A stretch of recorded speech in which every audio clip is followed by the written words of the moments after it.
माणसं हांडा घेऊन कुठं ते पाणी भरत बसणार आहे ती. त्या बायकासनी माहित तरी आहे का हांडा डोक्यावर घ्यायचा का कमरवर घ्यायचा का अजून कुठं घ्यायचा. अगं ती शिकल्या सवरलेली माणसं असते ती शहरातली, त्यासनी ह्यांना घाबरायला लागतं. आपल्याला कसं घाबरतेली ती, त्यांना घाबरायला लागत, आपल्याला घाबरायचं नाही. उलटा आपल्याला घाबरायला पाहिजे त्या लोकांनी. कसं काय कसं काय म्हणजे अहो, आपण उद्या पिकवलंच नाही आपल्या शेतामध्ये धान्य तर ते खातील काय? बुलेट ट्रेनच्या रुळा खातील का? हा का ते हवेचे ब्रिज खातील? शिजवून दगड माती काय खातील? खाऊ दगडनी माती नाही माझ्या हाती, तुझी कर्जमाफी योग्या म्हणे. आणि कसं आहे ताई, तुझं सगळं म्हणणं मला पटतं, पण कसं आहे सरकारच्या तिजोरीवर ताण पडतो. तुमचं कर्ज आम्ही माफ करू शकत नाही. चालू ठेव तुझे शेतामध्ये खपणं, पाहू नको स्वप्न कर्जमुक्तीचे. एवढं तुम्ही सांगेन. तुम्ही या आता चला. नाही बघणार साहेब, नाही खरंच नाही बघणार हो कर्जमुक्तीचं स्वप्न. हाय त्या परिस्थितीचा सामना करू, कसं तरी झगडत झगडत एक एक दिवस आम्ही पुढे ढकलत जाऊ हो साहेब. पण फक्त तुम्हाला एक विनंती आहे बरं का, आम्हा शेतकऱ्यांचा खोटा कळवळा दाखवणं तेवढं बंद करा बरं, एवढीच विनंती आहे. ना आपल्याकडे कसं आहे, मदर्स डे साजरा होतोय, फादर्स डे साजरा होतोय, पर व्हॅलेंटाईन डे पण साजरा करीत तो लोक. पण आपल्या महाराष्ट्राचं दुर्दैव आहे का गेल्या 19 मार्चला आपल्या या देशामध्ये शेतकरी आत्महत्या दिन साजरा केला गेला उपोषण करून.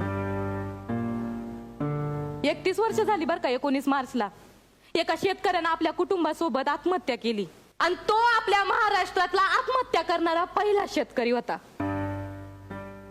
आहे की नाही आपलं दुर्दैव? हा आणि साहेब तो दिवस पण दूर नाही बरं का, जेव्हा तुमच्यासारखेच राजकारणी असं चौका चौकामध्ये रस्त्या रस्त्यावर असे बोर्ड लावतील का शेतकरी आत्महत्या दिनाच्या शेतकरी बांधवांना हार्दिक शुभेच्छा.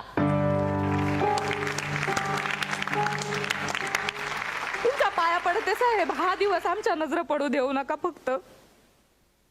बघा ना, कमाले हो कमाले खरंच. म्हणजे डॉक्टरच्या पोराला वाटत का आपण डॉक्टर व्हावं, राजकारणाच्या पोराला वाटत का आपण राजकारणामध्ये घुसावं, पण इंजिनियरच्या पोराला वाटत का आपण इंजिनियर व्हावं, पण शेतकऱ्याला पण वाटत नाही हो का आपल्या पोरानं शेती करावी, शेतकऱ्याच्या पोराला पण वाटत नाही का आपण शेतीत राबावं. हे आपलं दुर्दैव साहेब. हे असं वाटणंय ना भविष्याच्या धोक्याचा संकेत आहे बरं, ध्यानात असू द्या. शुभेच्छा तुम्हाला. चला आपण त्याग करू.